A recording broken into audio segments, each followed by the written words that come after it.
एक सुंदर सा जंगल में टूनी चिड़िया अपने दो बेटियों के साथ में रहती थी। और ठंड की मौसम भी आ गई थी, लेकिन टूनी चिड़िया अपने लिए घर भी नहीं बना पाई थी और अपने दो बेटियों को लेकर टूटे फूटे घोंसले में रहती थी।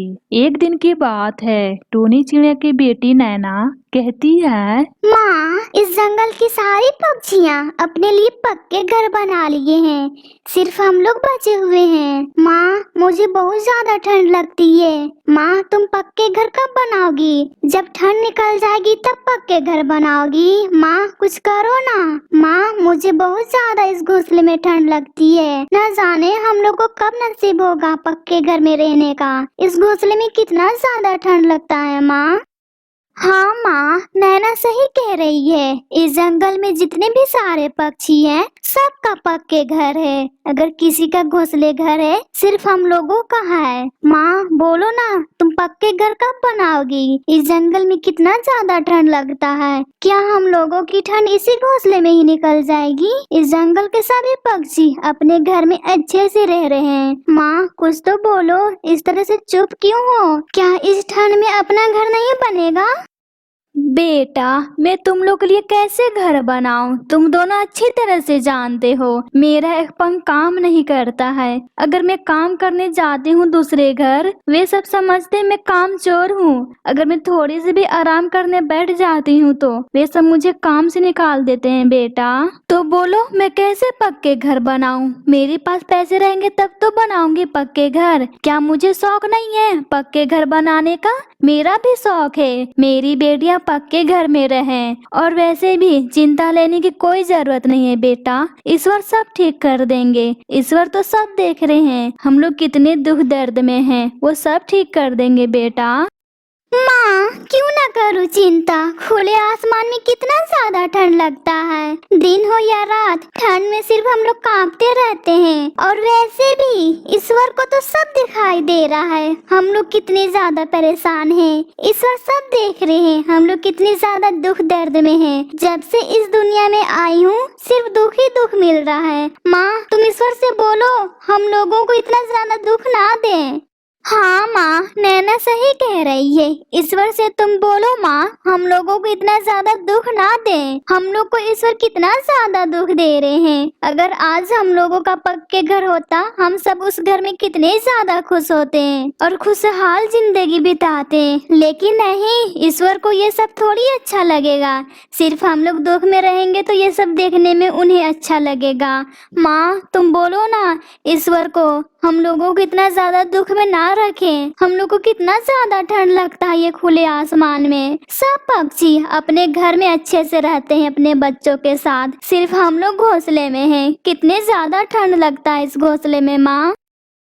मुनमुन बेटा, इस तरह की बातें नहीं करते हैं। मैंने कहा ना सब ठीक हो जाएगा। और वैसे भी आज हम लोग गरीब हैं, क्या पता आने वाले दिन में हम सबके भाग्य में खुशियाँ आ जाए। तुम दोनों चिंता मत करो बेटा, सब ठीक हो जाएगा। बस ईश्वर पर भरोसा रखो। माँ, कैसे सब ठीक होगा? अगर ठीक होना रहता, हम सबकी हालात कब का ठीक हो जाता। लेकिन नहीं, ये सब तो ईश्वर को देखने में अच्छा लगता है। अगर ईश्वर को हम सब पर थोड़ी सी बेदया आती, तो इस ठंड में खुले आसमान में हम लोग नहीं बैठे होते। हाँ माँ, मुनमुन दीदी सही कह रही है। न जाने ईश्वर को हम सब पर कब तरस आएगी। ठंड में हम लोग कितने ज्यादा कांपते रहते हैं। और तो और माँ, हम सबको भोजन की भी दिक्कत होती रहती है। न जाने ईश्वर को हम सब पर कब दया आएगी। बेटा, ईश्वर हमारे दुख को जरूर सुनेंगे, बस हम सबको सब्र रखना होगा। अगर आज तुम्हारे पिताजी जिंदा होते, ये सब दुख नहीं सहना पड़ता। न जाने उस समय कौन सी मनुष्य घड़ी थी जो तुम्हारे पिताजी हम सबको छोड़कर चले गए। खैर, ये सब बातें छोड़ो, जो हो गया सो हो गया, उसे भूल जाते हैं। अब मुझे तुम दोनों के बारे में सोचना है। और हाँ, तुम दोनों चिंता मत करो, हम सबके नसीब में खुशियाँ जरूर आएगी। माँ बेटी दोनों बातें कर रहे थे, तभी उधर से बुलबुल कबूतर अपने दो बेटे के साथ में आती है और कहती है, कैसी हो तुम टूनी बहन, सब ठीक है ना? कुछ भी ठीक नहीं है बुलबुल बहन। तुम तो अच्छी तरह से जानती हो मेरे घर का हालात कैसा है। इस जंगल के सब पक्षी पक्के घर में रहते हैं, सिर्फ हम लोग माँ बेटी इस घोंसले में कांपते रहते हैं। तुम तो अच्छी तरह से जानती हो ठंड कितनी ज्यादा बढ़ गई है, मेरे बच्चे कितने ज्यादा दुख में रहते हैं, सिर्फ ठंड में कांपते रहते हैं। इस जंगल का कोई भी पक्षी मेरा मदद नहीं करता है। सब अपने बच्चों के साथ पक्के घर में हंसी खुशी से जीवन बिता रहे हैं। अगर आज नैना के पापा जिंदा होते ये दिन नहीं देखना पड़ता। टूनी बहन, तुम अच्छी तरह से जानती हो गरीबों की मदद नहीं होती है, फिर क्यों सपना देखती रहती हो कोई आएगा और मेरा मदद करेगा। सपना देखना छोड़ दो। इस जंगल के सभी पक्षी सिर्फ काम से काम मतलब रखते हैं, समझी टूनी बहन। मैं भी तुम्हारे जैसा गरीब थी, लेकिन देखो ईश्वर सब ठीक कर दिए। और हाँ, तुम्हारे घर भी खुशियाँ आएगी, बस सब्र रखो। ईश्वर को एक दिन ना एक दिन तुम पर दया आ ही जाएगी। हाँ बुलबुल बहन, तुम सही कह रही हो, हमारे घर भी खुशियाँ आएगी। टूनी चिड़िया बुलबुल कबूतर से बातें कर रही थी, तभी नैना कहती है, माँ, मुझे बहुत जोर से भूख लगी है। माँ, कुछ भोजन दे दो ना खाने के लिए। न जाने इस ठंड में भोजन खाए हुए कितने दिन गुजर गए हैं। मुझे बहुत जोर से भूख लगी है माँ, भोजन दे दो खाने के लिए। हाँ माँ, मुझे भी बहुत जोर से भूख लगी है, मुझे भी भोजन खाना है। हम सबको कितने दिन गुजर गए हैं भोजन खाए हुए। अच्छा ठीक है टूनी बहन, तुम अपने बच्चे को भोजन ला कर दे दो, तुम्हारे बच्चे बहुत ज्यादा भूखे हैं। अब मैं चलती हूँ अपने घर, तुम अपना ख्याल रखना। ठीक है बुलबुल बहन, तुम जाओ।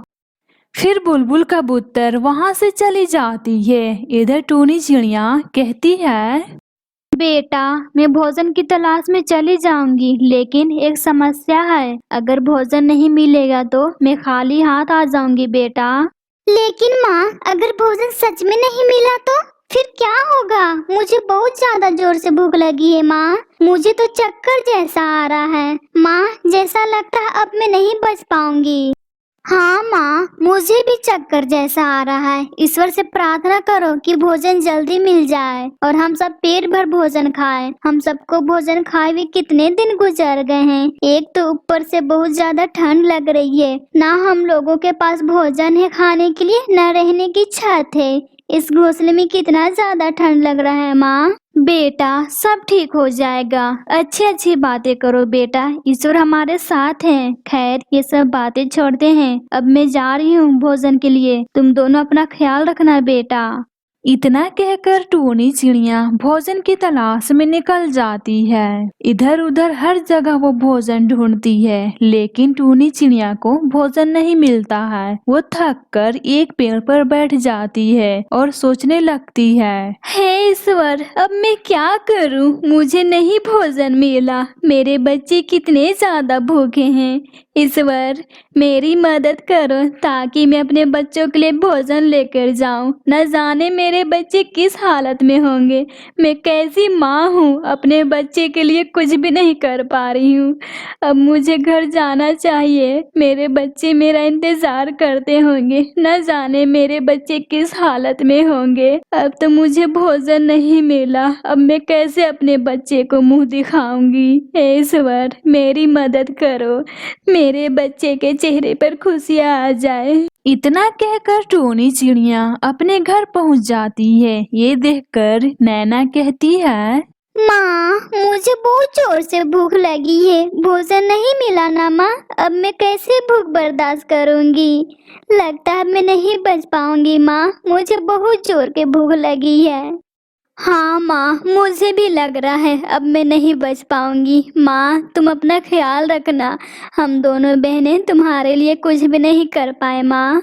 इतना कहकर मुनमुन और नैना अपना दम तोड़ देते हैं। ये देखकर टूनी चिड़िया कहती है, हे ईश्वर, मेरे दोनों बच्चों को क्या हो गया? मैं अपने बच्चे को तसल्ली देती रही, ईश्वर सब ठीक कर देंगे, लेकिन आप ऐसा नहीं किए। मुझे आपसे कितनी ज्यादा उम्मीद थी, हमारे गम को खुशियों में बदल देंगे, लेकिन नहीं, आप तो गम पे गम दिए जा रहे हैं। अब मैं कैसे जीऊंगी अपने बच्चे के बिना?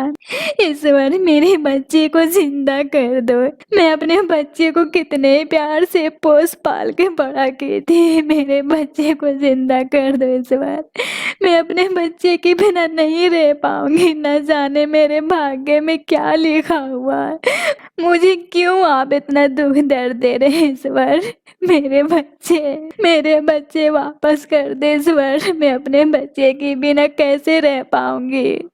टूनी चिड़िया की रोने की आवाज सुनकर बुलबुल कबूतर आती है। टूनी बहन, क्यों तुम रो रही हो? और तुम्हारे बच्चे अभी क्यों सो रहे हैं टूनी बहन? बुलबुल बहन, मैं क्या बताऊं, मेरे बच्चे ईश्वर के पास चले गए हैं, मेरी दुनिया उजड़ गई। बुलबुल बहन, मैं अपने बच्चे को तसल्ली देती रही, ईश्वर सब ठीक कर देंगे, लेकिन नहीं, ऐसा बिल्कुल भी नहीं हुआ, सब उल्टा हो गया। मैं क्या सोची थी और क्या हो गया? मैं कैसे अभागन माँ हूँ, अपने बच्चे को पेट भर कभी भी भोजन नहीं खिला पाई। न जाने मेरे भाग्य में क्या लिखा हुआ है। बुलबुल बहन, मेरे बच्चे भूखे प्यासे तड़प तड़प कर अपनी जान दे दिए। मैं कैसी अभागन माँ हूँ, अपने बच्चे के लिए कुछ भी नहीं कर पाई। मेरे बच्चे कभी भी पेट भर भोजन नहीं खा पाए। मैं कैसी माँ हूँ। टूनी बहन, चुप हो जाओ, ईश्वर को यही मंजूर था। चुप हो जाओ, मेरे बच्चे को अपना बच्चा मानो। चलो यहाँ से मेरे घर, हम दोनों अब साथ में रहेंगे। हम सबको इसी गम में खुश रहना होगा। टूनी, चलो यहाँ से। लेकिन बुलबुल बहन, मेरे बच्चे कितने ज्यादा नादान थे। ईश्वर मेरे बच्चे के साथ ऐसा क्यों किए? मेरे बच्चे कितने नादान थे, कितने प्यार से हमसे बातें करते थे। टूनी बहन, सब ठीक हो जाएगा। तुम्हारे बच्चे ईश्वर के पास बहुत ज्यादा खुश हैं, ये सब भूल जाओ और चलो यहाँ से मेरे घर। ठीक है बुलबुल बहन, मैं चलती हूँ तुम्हारे साथ। फिर टूनी चिड़िया बुलबुल कबूतर घर चली जाती है। फिर सब साथ में हंसी खुशी से रहने लगते हैं।